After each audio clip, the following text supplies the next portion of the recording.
right? So you're right. And the best person to do this is, Tim. Tim is the best person to do this, so I'm glad he's here. Yeah, because he's, very, very great at putting that data together. So thanks for that suggestion, and we will get to that. And that was a point I was alluding to about having these projects with the campuses. Is we are going to talk about meat. What are the specifications we're buying? Who are the vendors we're buying from? How much could be regenerative? So we're going to get that data within the next 3 months, and then to that point we should have this other data so that we could market what regenerative is and what our initiative is and just go for it. Yeah. I'll add a little bit about the data. Is I know that Point Blue Conservation Science has the Rangeland Monitoring Network, which is more than 100 branches throughout the state of California. They have a lot of data. And if you're looking for more nutrient density data that's still being researched and studied, I would look to the Nutrient Density Alliance. So there is data out there. It's just trying to put it all together and also get around some of the parameters that I don't know about the UC systems, but the hospitals are facing with their climate smart choices and blinders on when people above are telling them, just focus on the greenhouse gases. You can't do that. One point I want to make as well to kind of respond to Molly. I think a lot of this is about progress over perfection. And, there's a big kind of discourse around what is regenerative, and there's all these different definitions about what it is, et cetera. I think it's on the institutions to define that for themselves and then to work with their distributor partners for what they're looking for, because there is a huge spectrum of what is acceptable, right? If they want to align with a third-party certification, they can. If they want to create their own affidavit that says this is what it means to us, they can do that as well. But we're really talking about progressing our supply chains forward. We're not talking about figuring out a perfect paradigm that everybody's going to be able to fit into. That's something that I think we kind of get often too stuck on, is can we all align around one approach to solving this problem? It's never worked. It's not going to work. So I really do think that we should focus on progress over perfection.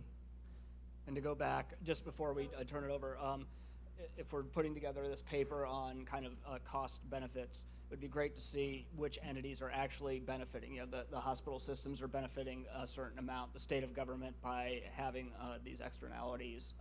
So to break it down that way would be great, Tim, as you put your homework assignment together. Yep.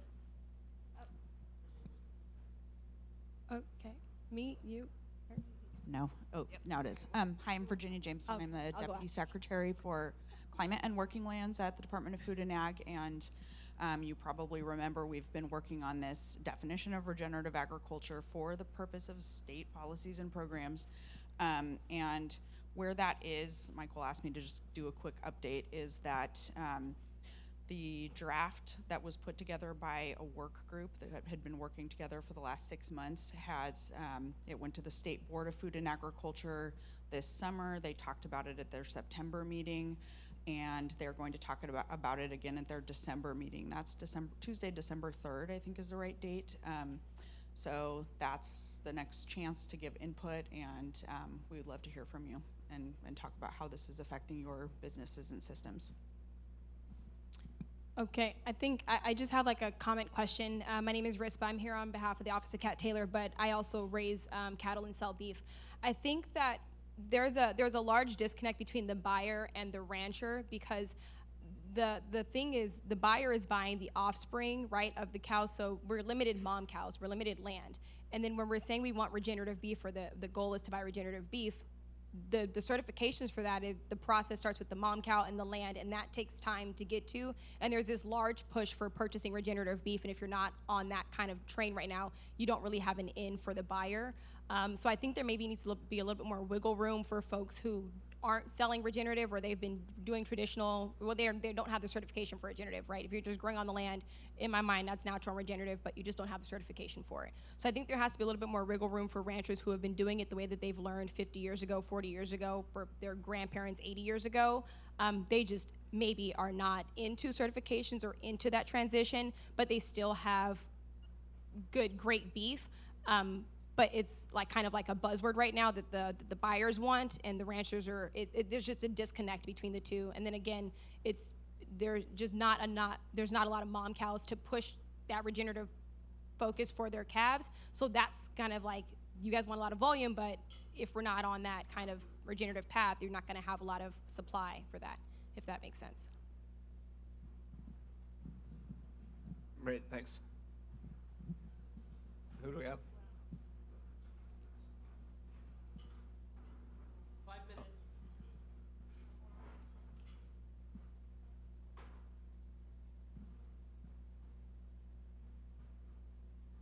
Over to Pelayo. Pelayo Alvarez with Audubon's Conservation and Ranching Program. Will there be an outreach campaign to tell the ranchers, the suppliers of the opportunity, either from Creamco or UC or both?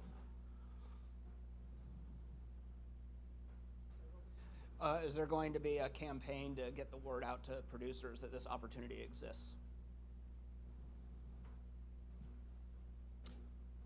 Yes.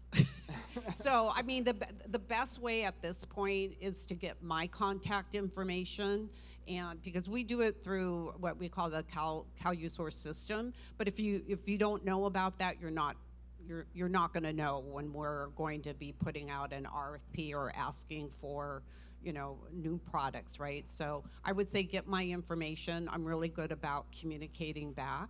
So yeah, we want you to know. This project and Roots of Change, we'll be pushing that information out to our networks too. So that's part of our purpose here. And I do try to join the 7 o'clock meeting that Roots of Change has with the farmers. So obviously, as we progress towards this, I'll be communicating that information through the meetings that Roots of Change has as well. All right.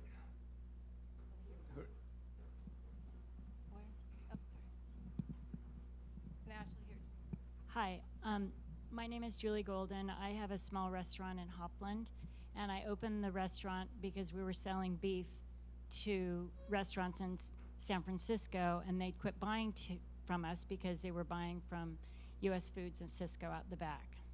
So Creamco, you know, I've come to these meetings now for a couple years, and it was great at the beginning for a small farmer because we have beef cattle also and hogs, and I supply my own restaurant. But as I start seeing this big aggregation with UC, I see a lot of my neighbors being shoved out of this whole picture because we can't aggregate. And every day we look at along the North Coast, processing plants being closed. So, and the transportation and the fuel. And UC, and I pay taxes as a tax-paying citizen, and I went to UC San Diego, and I am part of that system, and we are all part of that system. And to hear UC say, well, we can't pay that to feed our children, and I have a daughter at Cal Poly that is eating better, you know, because the food director I met there is buying, but he has, you know, a thought about buying regenerative meat and different things. But as a small restaurant, I don't have access to Creamco. I don't have access to those meats, and there's no outreach to small restaurants, you know, to be able to produce locally and to have more steak, because I don't have enough steak and premiums because that's what the customers want.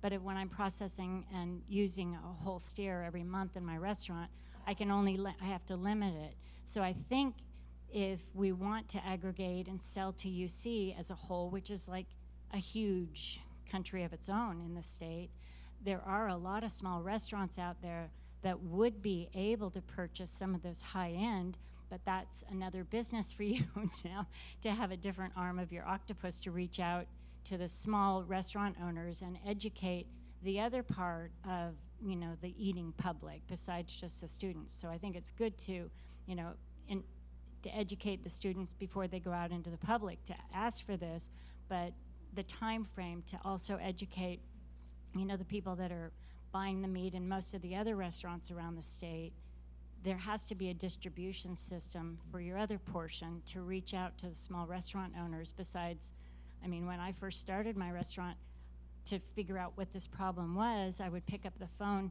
to call and U.S. Foods, and all those guys, the first question is, what's your protein order? And when I said I don't need protein, they'd hang up. Because you can't, it costs so much to get the other portion if you're not buying protein. They don't give you a discount.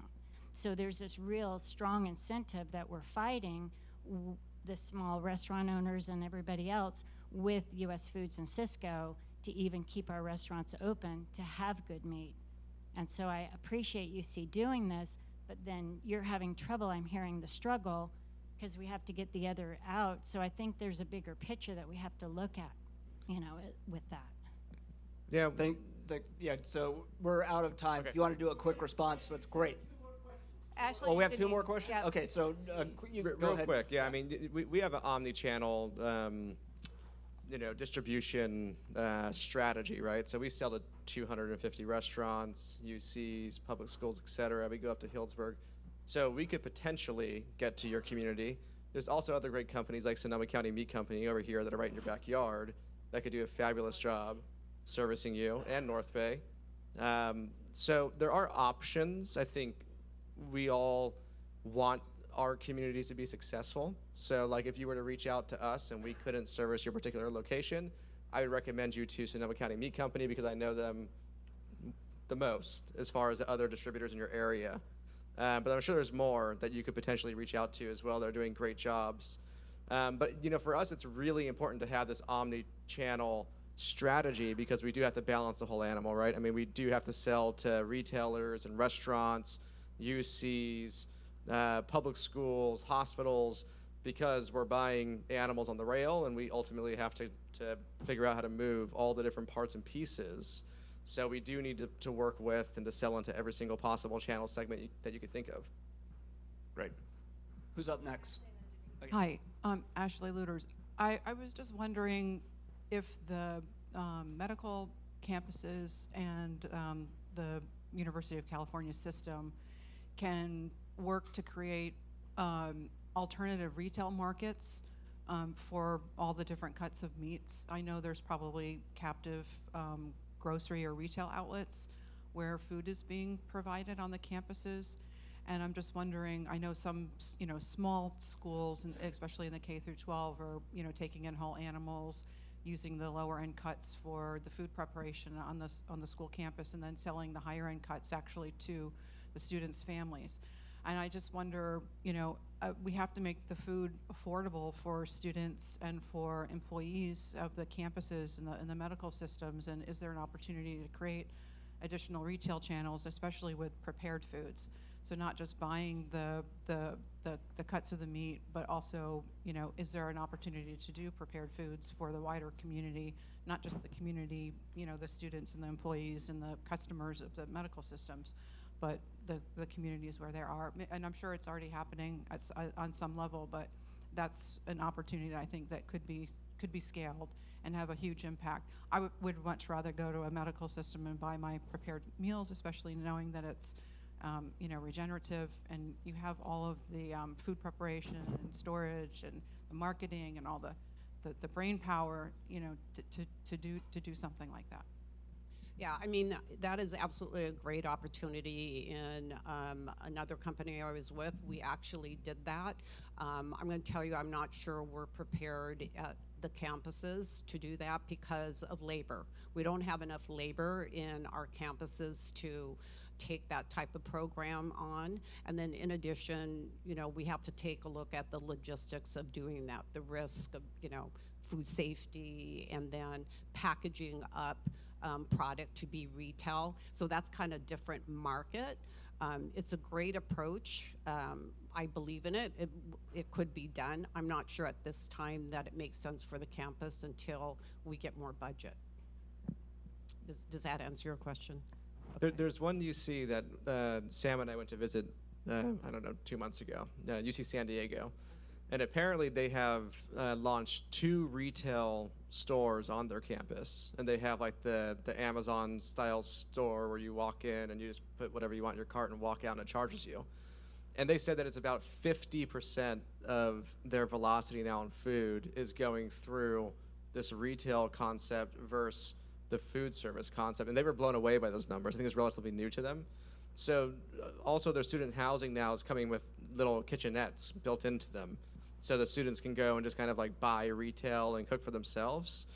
First time that we heard about it at UC San Diego, we were blown away by that, and also blown away by how many students were opting into that style of food procurement on the university campus itself. So it's pretty interesting. Yeah, we're going at UC San Diego is in the next 2-3 years, they're going to be adding about 3,500 more beds to the campuses. They're going to be one of the largest campuses in California or at all. So, and they are also opening up.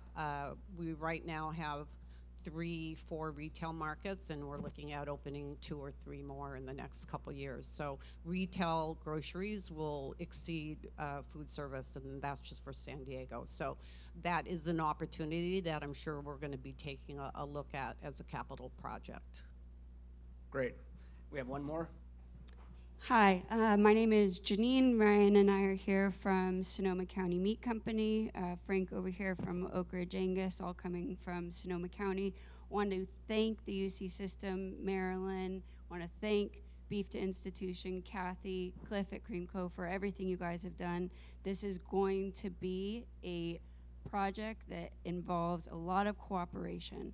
And so I want to make sure that everyone here that's a producer knows we've been doing USDA cut and wrap for over 10 years now. We're very excited about what the UC system is doing to step forward and create more of a demand for ranchers. This is a huge opportunity, and we're really excited to be a part of it. So thank you very much. Great. Thank you very much for joining the panel. Marilyn, thank you so much for pushing this forward. And if any producers are interested, please come talk to Marilyn and or Cliff and get information and get that dialogue started so over the coming months we can actually get some of this into place. Thanks.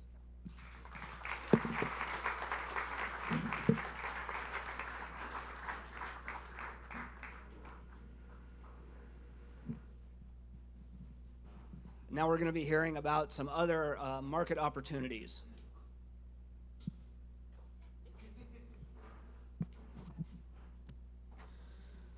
Afternoon, everyone. I think we can stand up for a second to wiggle as I call up the next 4 panelists.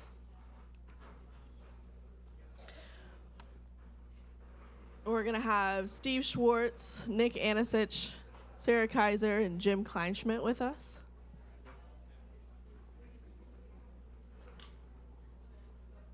Can I hand?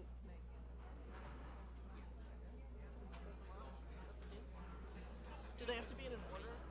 I need 4, 5, 4 more. Here we go. Ooh. Here you go. Thank you. It's on. It's live. It's live.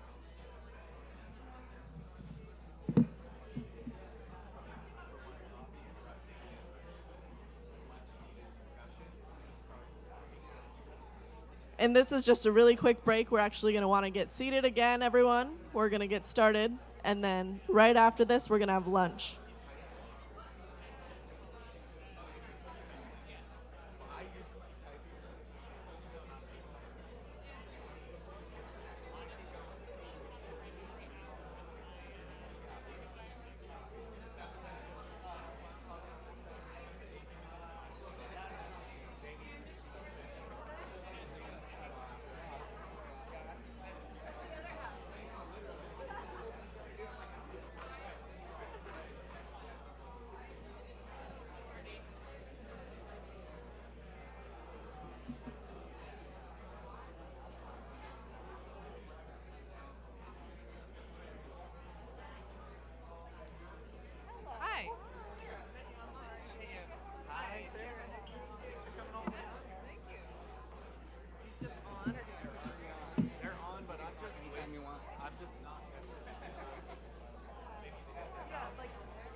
Steve Schwartz, please come to the front. Steve Schwartz.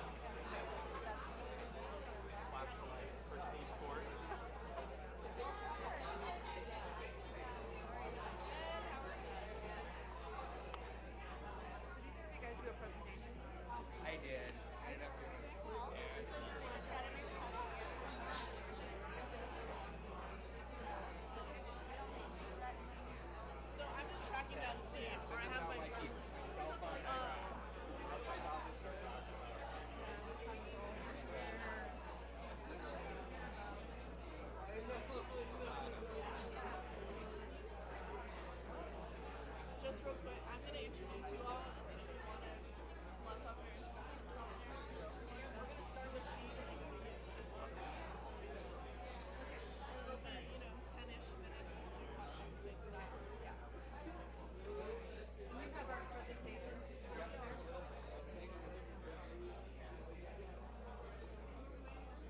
waiting on Steve. He's here. He just disappeared.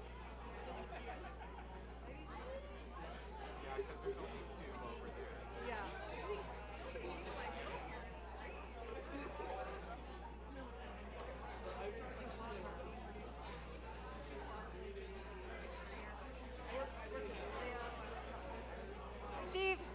Steve Schwartz. Steve Schwartz. All right, everyone, we're going to get started. Yeah, I do. If you could please take your seats, we're going to get started.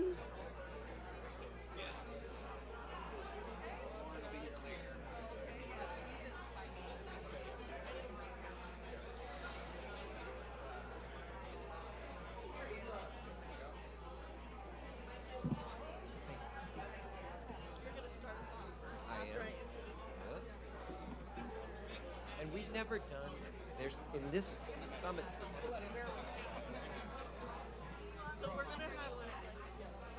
Hello, everyone. We're going to get started. If you could please make your way back to your seats. Am I going to be able to see you? Please make your way back to your seats. That would be appreciated. We're going to start talking about some new markets.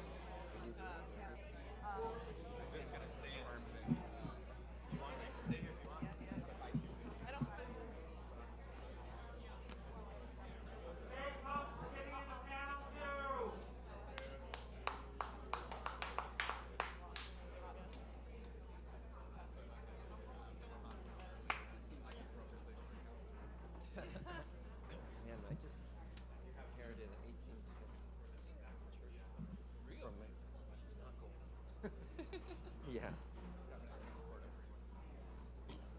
That's true. All right.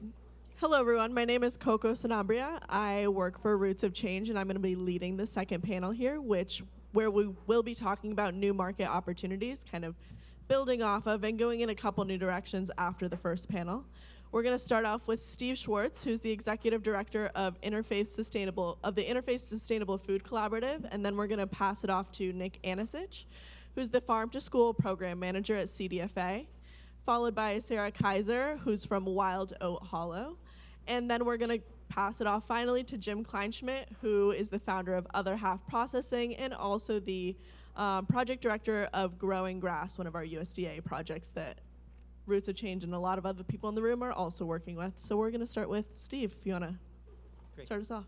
Good morning, everybody. I've been kind of following this project and been to a couple of the summits, and I'm excited to be here. I think this is the first time we've talked about the halal market or this piece of the niche market, so I'm glad to share a few things, and there'll be opportunities to follow up later.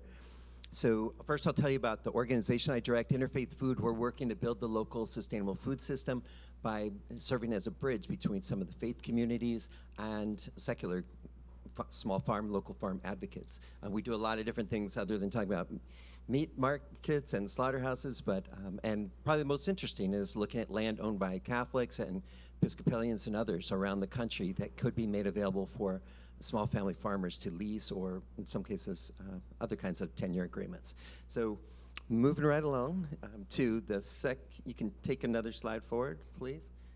So I think a lot of people in the room might not be very familiar with halal and kosher, so I'm gonna give you a little introduction. Kosher, and there's a lot of parallels. Kosher is Hebrew term for what's fit to eat in the Jewish community. Halal is an Arabic term for what's lawful for the Muslim community. All right? We're going to focus on halal today, but there's a lot of parallels. So I think you can hit a next slide there, please. These parallels are in both cases. Muslims and Jews that are following these religious practices don't eat pork. So the animals we're interested in really are, poultry, sheep, goats, and beef, right? But also there's almost always you're going to need a third-party certifier that's a Muslim or a Jew to make sure the meat is meets the standards, right? There's some overlap. There's actually some cooperation between the Jewish community and the Muslim community around what meat is fit to eat, which is kind of, you don't always hear stories of cooperation there, but that's something I'm excited to see. Couple of key considerations. So we decided through this project to really focus on the halal piece, and that's mainly because I think it's easier to enter the market. And even though there's more Jews in California than there are Muslims, the number of Muslims that care about halal meat seems to be a higher percentage. This is somewhat anecdotal, and it's a growing market. And we think it's easier for folks in the room to enter the halal market. So that's why we're going to talk more about that. If you're interested in the kosher piece, happy to talk about it later. All right. I think you got to go back one, Courtney, thanks. A couple of considerations now for halal. So the main market you'd be interested in would be people buying lamb or beef 365 days a year. They might get it at a Trader Joe's. They might get it at a local market. They might get it at a specialty market in Oakland or Sacramento or wherever it might be, right?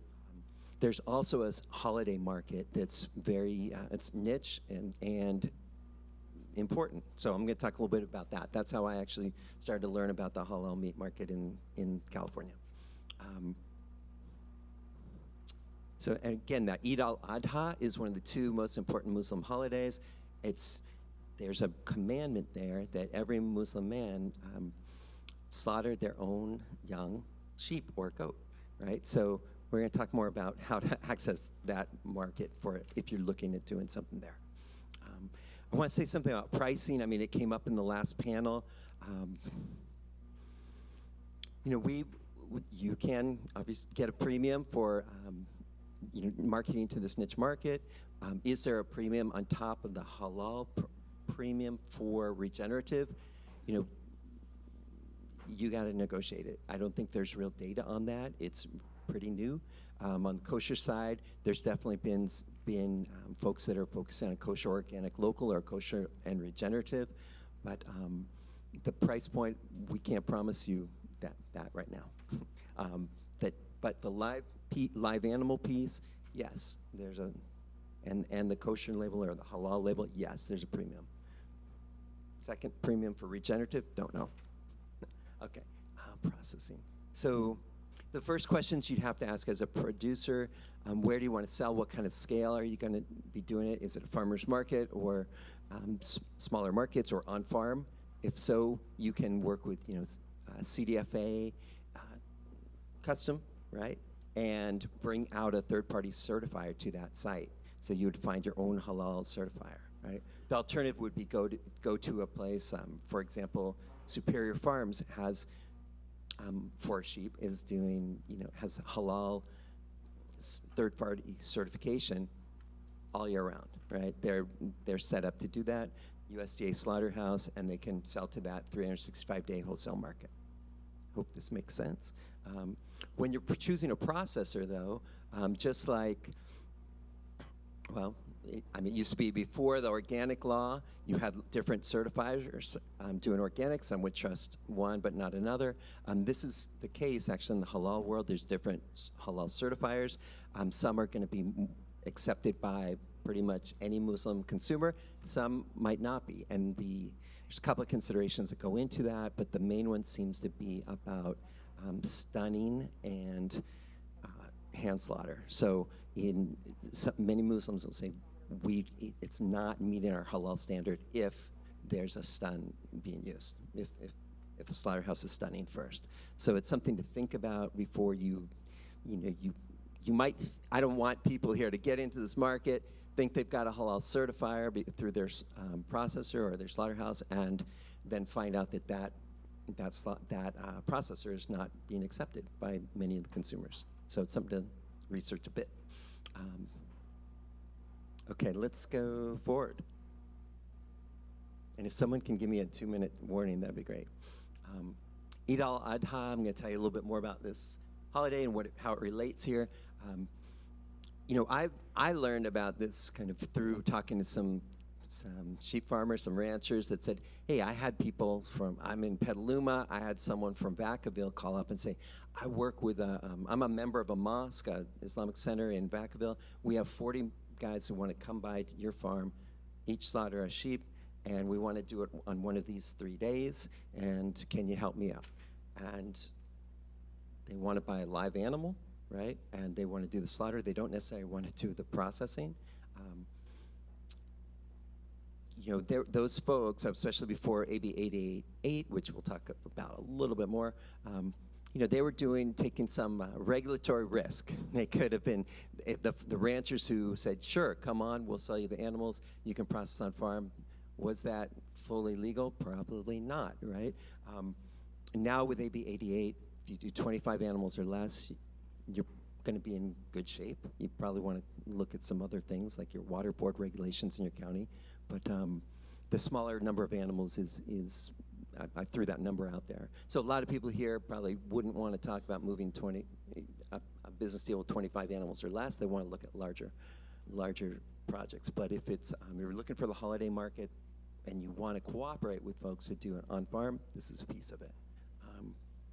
Timing the market for animals for Eid al-Adha, sheep, they're supposed to be minimum of 6 months old, goats, minimum of 12. They don't want really much older animals, say over 1.5 years. So that's another thing you want to kind of, if you're talking to a representative of a mosque and they're looking to bring folks out to your farm, you want to make sure you're on the same page about how old the animals are, right? You want to look at they're going to also look at the health of the animals. There's a bunch of considerations in the Islamic law, but basically, if your animals are generally healthy, you'll be fine. Planning an on-farm event. I think this is something I've really talked to some producers who had really no experience working with Muslims in the past. They bring a group on, and there are challenges. There's cross-cultural things that people didn't understand, and the more you talk to one liaison there and set it up ahead of time, really thinking about price for whole animals. You don't want to no one wants to be negotiating price after an animal slaughtered and weighed. Usually it's a fixed rate. But you can also be thinking about, who's going to do waste removal and really get into the question of who's doing processing, right? Okay, let's move on.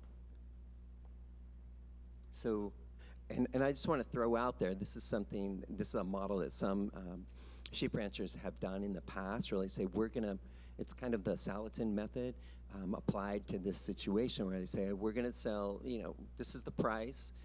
You can get a whole animal. We'll do a little bit of processing for you as a gift, as just a bonus, right? And it's a way some producers were using it to kind of get around some of the rules. I'm not necessarily recommending that, but I want to let you know that's one of the approaches people have used. Let's move forward. And that piece about consider local regulations, that's water board, right? No, that's a piece of the puzzle. If someone, if you decide to allow on-farm slaughter, there's other considerations than just the Ag Commissioner's considerations. All right, let's move forward. And I'd say we are working on developing a producer list. If you're interested in this market, I'd say talk to Coco. Did a bunch of work with the halal, task force subcommittee on this, or myself. If you're interested, be in touch. And we're doing more work on this in the future. And I'll leave it at that. There's time for questions at the end, I think. Thank you. I just want to make a quick comment. So we were working on producing a halal fact sheet as part of this project, basically to introduce producers who might be interested in going into this market about what some of the aspects would entail. If you're interested in learning more about that or seeing what we've been working on, these flyers or fact sheets will be at the back as well, where you checked in. And again, this is kind of, there's an opportunity to go into a larger market as well as operating as a smaller producer, depending on how many goats, sheep, et cetera, or beef you want to produce and how you want to get involved. All right. Good morning, everyone. If you want to stand for this, you definitely can. It's been a long morning, I know. For many of you traveled a long way, so I will not be offended at all if you need to stand and stretch or whatever.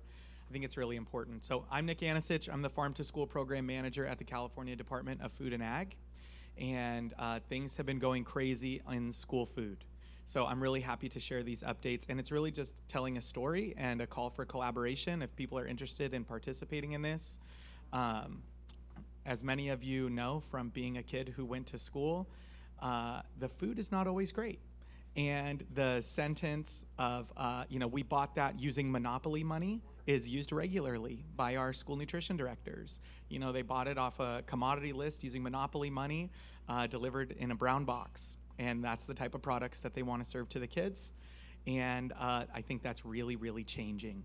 So what we've been so lucky to have happen over the last few years in California has been all of the foundational work that the partners in here have laid. Tim and the CAF team. Tim was one of the Farm to School network leads before it came to CDFA. The CAF team was working on a whole Farm to School coalition. And so many partners in here were part of it. Well, it got transitioned to CDFA in like 2017. And CDFA had 12 months limited term funding to try to do something with it. And we got very lucky that in that time, a presentation was made to first partner Jennifer Siebel-Newsome. And the first partner said, we need to do this for our kids, we need to do this for our farms, and we need to get all the other state agencies and partners on board. So we started this process to create an interagency working group that would take the existing resources at state agencies and align them to support school food. And then they made significant investments in farm to school, which is great. So we published this roadmap, and then 2 of the best budget booms, surplus years that have ever existed happened. And I get questions a lot if there's other state agency folks in here of like, how do you actually get your projects funded? It's like, release a roadmap with the governor right before the budget is in a surplus, is how you get these things funded. And what happened was we didn't have to answer the question of why as much anymore, and we got to pivot to how.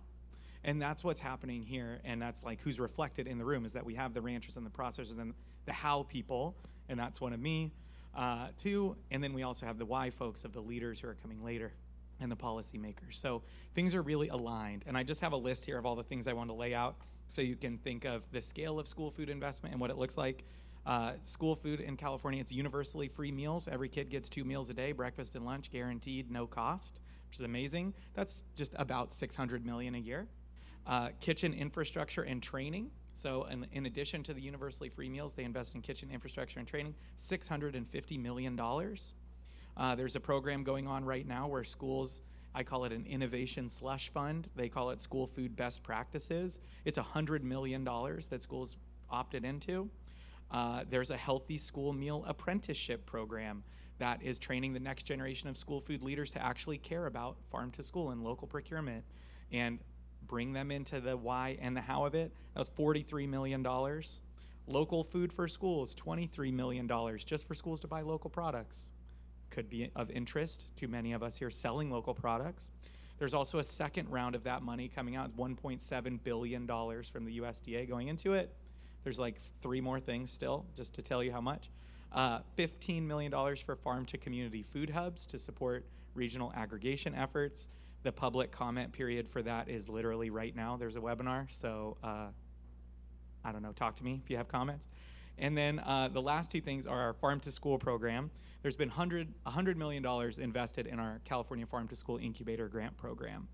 That's a holistic program that funds the whole school food system, the schools to do procurement and education, the farms and food hubs to do production and aggregation, early child care centers so that they can get kids at a younger age and develop taste buds and start craving those nutritious foods, and then a partnerships track for regional collaboration. So we've done $100 million in that. And the biggest investment, I think, is actually not a huge number, but there's 16 regional staff positions that are dedicated to supporting farm to school. And I know many folks here have met with my regional team, but those 16 staff positions are ongoing funding. And what their job is to do is to connect the dots between the producers who are ready and willing and want to learn how to sell to the schools and want to establish a relationship and develop that business, and the schools and the educators and all the people who need to work together to make school food a reality. We don't want to feed the trash cans with these products. We want to make sure that the kids are on farm field trips, that the farmers are coming to the school to do educational activities, to get the kids really engaged in the process. So those 16 regional staff positions are ready and in place to support any relationship that you want to have with school food service.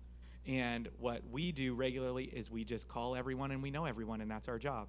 Hey, is there a school district over here that wants to buy local food? It's like, we talk to them. They're kind of interested in cheese for some reason, and I don't know why. But this person over here really would love to do a ranch tour, or this group of directors would love to go on a retreat, and they're looking for a place that's in this area. So would you be willing to host? It's those sorts of things and those sorts of opportunities that we know how relational this business is.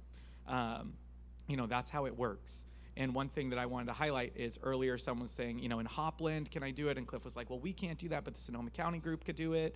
This is exactly what our network leads are doing in all parts of the state. So it's a really, really powerful network. And the schools have money right now is the other important piece of this. They have funding because they increased revenue with universally free meals. So more kids are participating, so they get increased revenue. They got free money for local food for schools. They got free money for school food best practices. And then 120 school districts opted in and competitively were awarded funds in our grant program. So that's 120 school districts. The smallest school district got $200,000. So there's just tons of opportunity to develop this market together. We have our staff, and I think the biggest thing is that the people who've gotten our competitive grant in the Farm to School program, they aren't asking why, they are ready for how. So they're looking to Cliff and the Cream Co team. They're looking at regional processing centers. Like school districts are asking me for local beef processors and for me to send them the map of those sorts of tools. So there's a number of directors that get it, that want to make these purchases and want to have a holistic relationship. And they're not just thinking about, okay, I got to serve 8,000 meals every day for the rest of my life. They're thinking, how can I sustain this program beyond my term here? How do I make it last for the generations of kids? And how do I find producer partners that are thinking on those same terms? So that every year for the next 20 years, we know that all of our second grade students are going to this farm on a field trip, and they're eating this thing at lunch, and they're gonna be part of this local food system. So we're really excited to collaborate on that, and I think that's all the stuff I have. I guess for what's coming next, I put the second round of local food for schools money is coming out, so schools are gonna be opting into that. All of our 120 school districts agreements start January 1st for their purchasing to begin. And then we have funding from the USDA to host a number of regional gatherings throughout the state. So if you want to be part of any of those regional gatherings, we'll make sure to send it out to the Roots of Change team so that the invitations are there. But you can also come talk to me today. Yeah, thank you. Yeah, that deserves applause.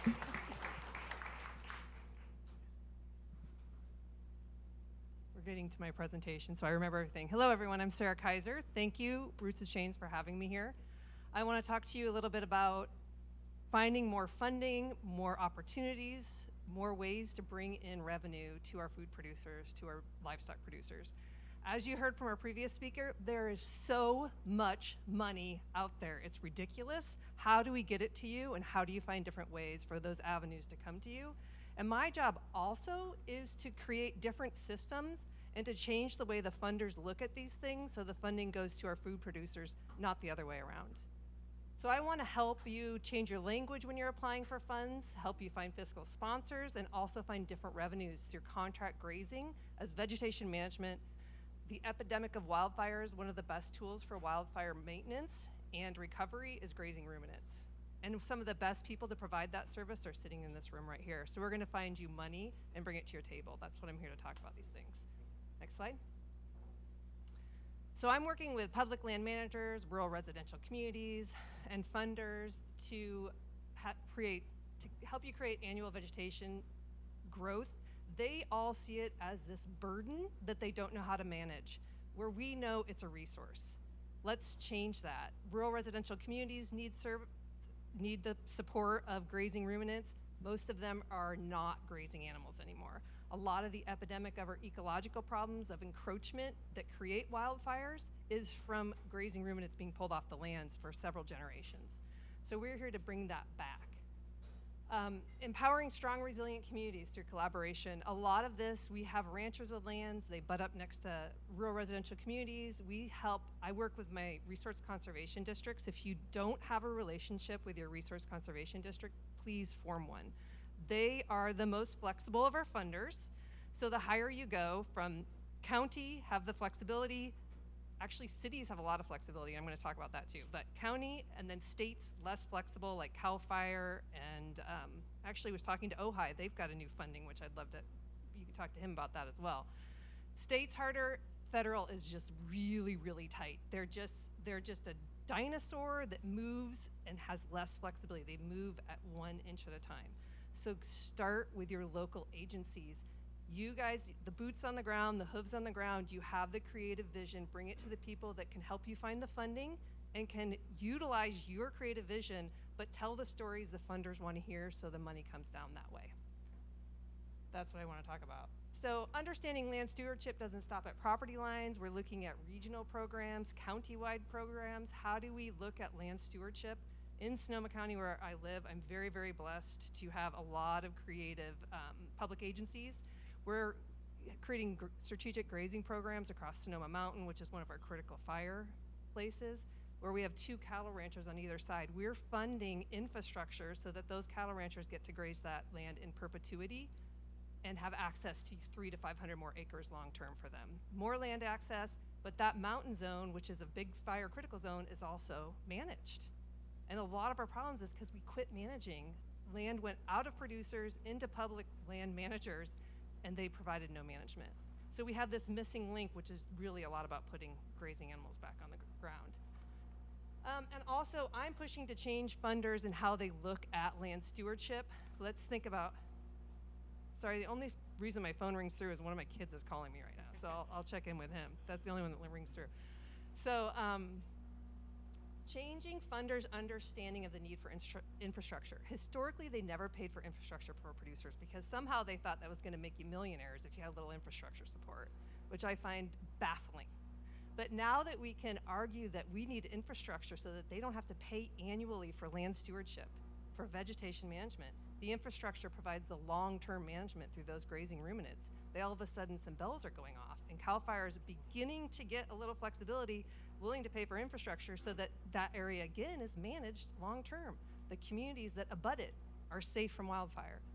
Again, I'm a little blessed that I live in a county that's flexible, but also I live in a county that has been devastated by wildfire, and the wildfires have forced people to think about things differently.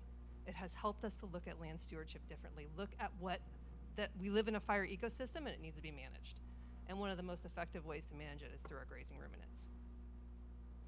Okay, next slide probably.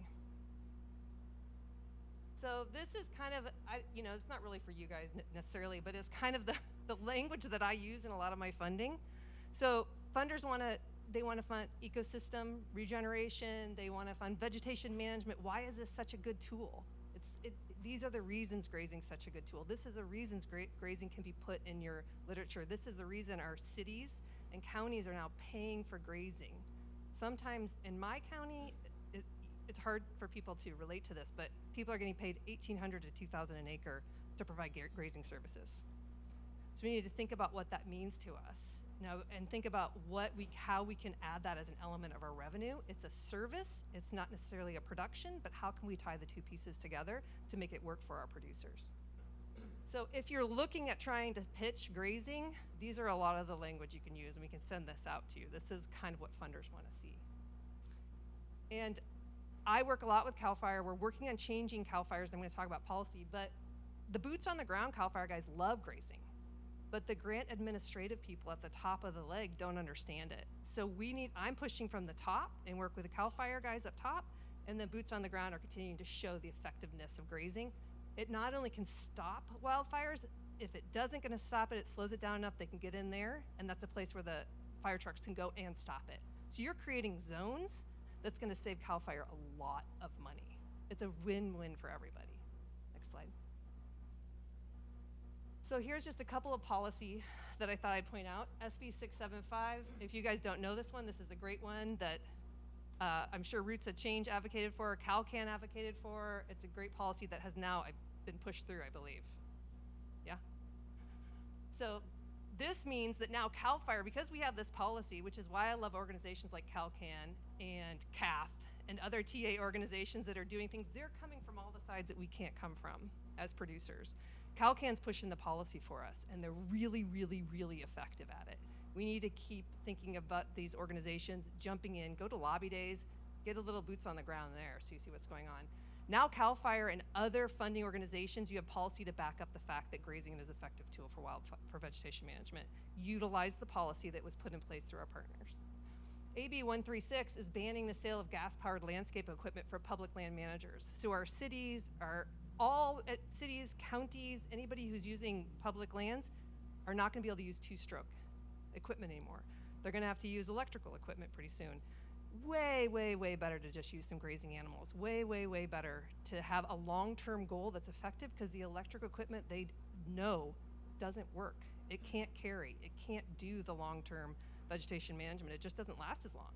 They literally can't have enough batteries to do what gas-powered equipment does. But sheep and goats and cows, they just keep on going. They don't need gas, you don't need to feed them gas. And communities really are being more engaged by having livestock into that urban center, and it's helping our producers sell local products and local meats, because people are seeing that intimacy. They're more intimately connected with the livestock again. The next one, N7920, is the ban of all gas-powered vehicle purchases. So pretty soon they're not gonna be able to have any diesel equipment or tractors or any of the bigger equipment as well. It's all gonna be electric, which again we know does not have the maintenance or length. So why don't we bring in the ruminants? We can start out now. A lot of our cities in our state are also looking at carbon neutral longevity. Livestock's very carbon neutral. You're not pouring gas in it. If they're using them as a maintenance tool, you can start to see carbon sequestration. You can work with Point Blue. They can start measuring the carbon increases in the soil based on your grazing impact of urban places. Utilize all the different pieces. That's why they're there. Next slide, please. Oh, my S went down there. Policy helps because it's forcing funders and public land managers to see grazing and livestock production as a tool they need to consider, but not only to consider, but to pay for. So what I'd like to see is, instead of producers having to lease land, they're getting paid to graze that land. And that's the goal we're working on with all these different pieces, is higher land access to our producers. All the public lands is a land access, but you're also getting a nice passive income from grazing that public land, because you're providing a service that they now do not have to maintain, because you're doing the work.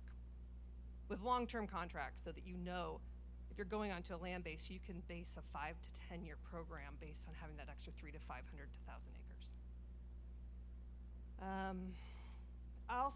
I want to talk about contract grazing. We've talked a little bit about it in Sonoma County. Again, we have rates of 1,800 to 2,000 an acre for contract grazing. There's places like Star Creek has two. They have their set of animals that go out and does contract grazing. Then they have their home base, their production animals. They don't expect their contract grazing animals to be producers. You can do that if you have the land access. Also consider, there's a lot of really savvy agrarians out there that don't have land, but are really good grazers, and they don't have a place for those animals to go. They can lease your flock for the summer months, get them off your land, go out and graze, and pay you a passive leased income. In my county too, because I'm in wine country, they're leasing during the winter to grazers who are grazing vineyards, and they're finishing stock on the vineyards because the nutrition's so high. They have their animals finished on those while getting a passive income. Animals are being finished out on vineyards, and then that contract grazer doesn't have to worry about where that stock's going to go at the end of the season, because they don't own any land. So beginning to understand those collaborative ways, you don't have to be the contract grazer. You don't have to do the service and the production. just create some relationships with people that want to do this work but don't have land access. So a lot of this is melding relationships and collaboration to bring revenue to multiple places and to continue to increase the grazing impact we're having on our landscape and to the public. Next slide. So I always put cute pictures. Again, a lot of times I'm talking to the public or public land managers. I'm working, this is kind of what we're talking about is like, we're helping, you guys are helping public land managers plan ahead. They are not going to be able to maintain this lands. They already haven't been able to maintain their lands, and the tools they've used are disappearing. Our producers are a way forward to do this, and you should be getting paid to do this as well. And always cute animal pictures always helps this. But we have the city of Petaluma is now grazing, they've had a grazing plan, 2025 will be their 3rd year. And they're hiring a local rancher, Chris Cornett, if any of you know Chris Cornett in Sonoma County. And so now he has a service and a production line. And pretty soon they're gonna lease a 600 head of sheep from him and pay him to manage them, and they're never gonna leave the city limits. Those 600 sheep are gonna manage all of the open spaces and all the private residents around it. The fire department in the city of Petaluma has been engaged, and they have to do, the places that don't mow, they go and mow, and then they fine them afterwards, and it comes on their taxes. So now instead of doing that, they're just grazing them, and they're fining them for the grazing costs. So the sheep are just going to be implemented everywhere and with a strategic plan so that we're grazing a little bit harder on the zones where the fire comes into the city of Petaluma and engaging all the different departments.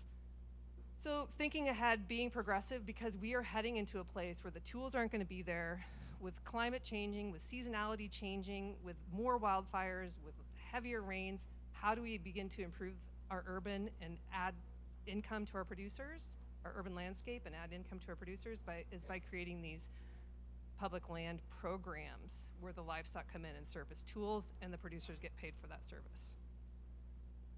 I think that's it. Okay, yeah, that's just another silly slide. Oh, there's one of our grazers who grazes a neighborhood. So we're having a lot of communities that come together that fire risk zone. One last thing I forgot to say, sorry. One of the things we're also implementing with CAL FIRE is we talk about how many millions of dollars, I mean, you hear how much millions of dollars go around. It's crazy to me. Like CAL FIRE is, and we're in a budget crunch right now, so don't ask for money right now, wait till we have more money, but they have funded, in my county alone, at least $14 million in forest improvement, because we've been burned many, many, many times. So at least 14 million in the past 5 years. But what's happening is the work that we did 3 years ago looks exactly like it looked 3 years ago.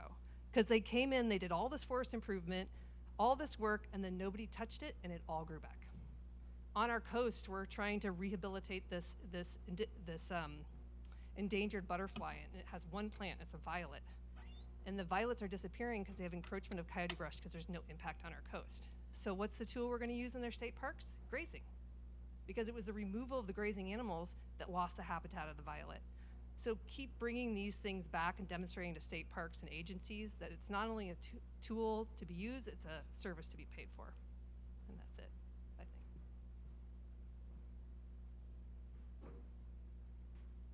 All right.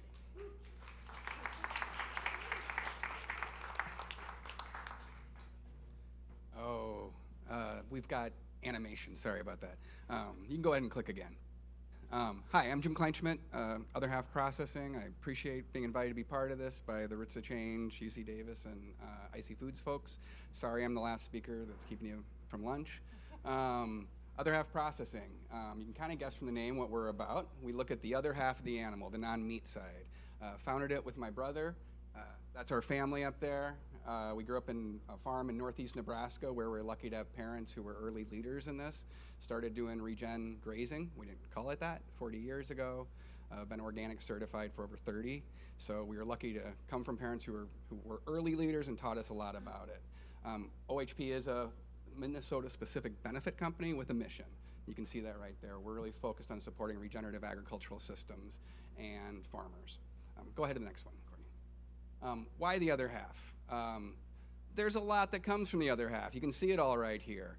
And we know there's a lot of value. This has been going on for a long time. It's an amazing amount of products that come from there.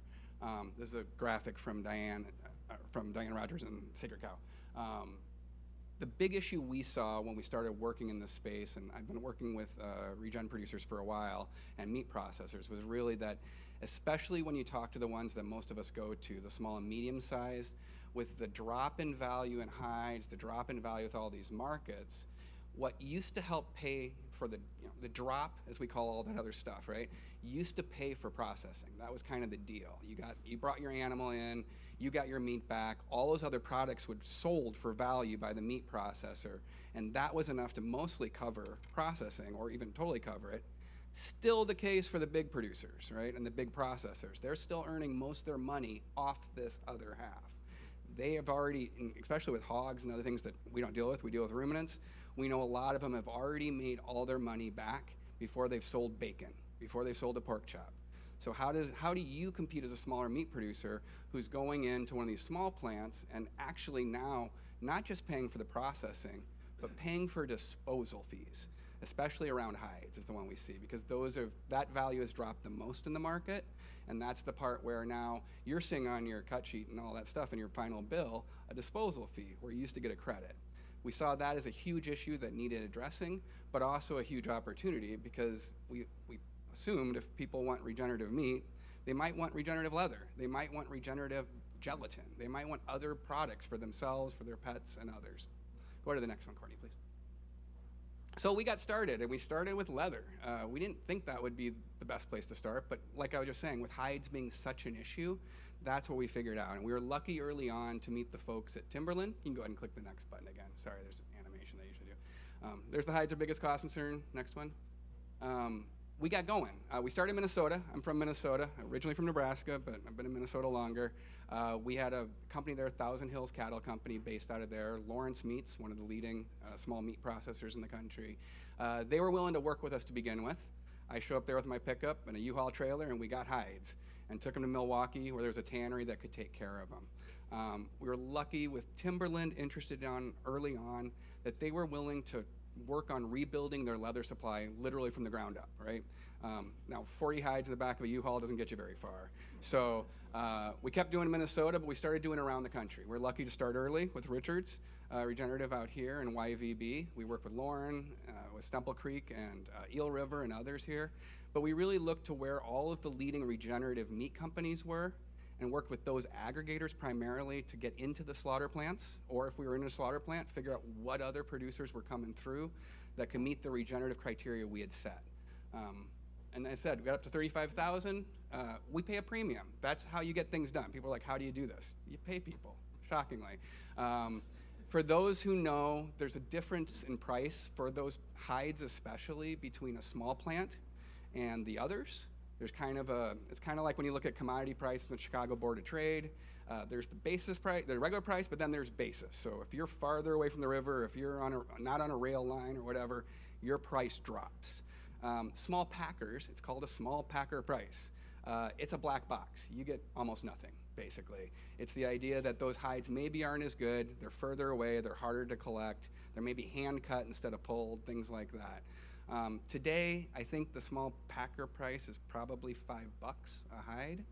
At one point, hides were $100 15 years ago.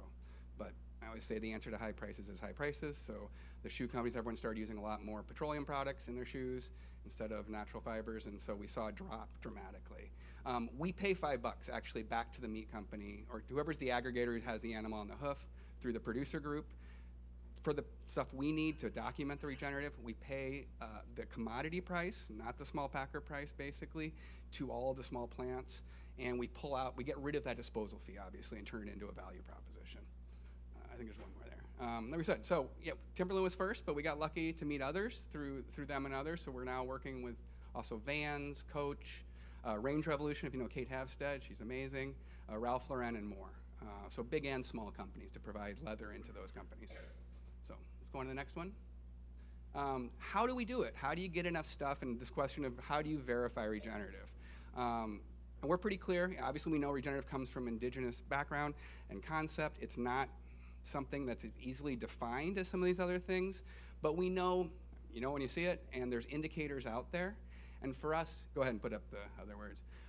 We realize that a lot of inspections are already happening around grass-fed, around regenerative, around animal welfare, and being a family that we're inspected a lot and we paid a lot of stuff in audits and things. We realized a lot of these folks showing up, you're just putting the same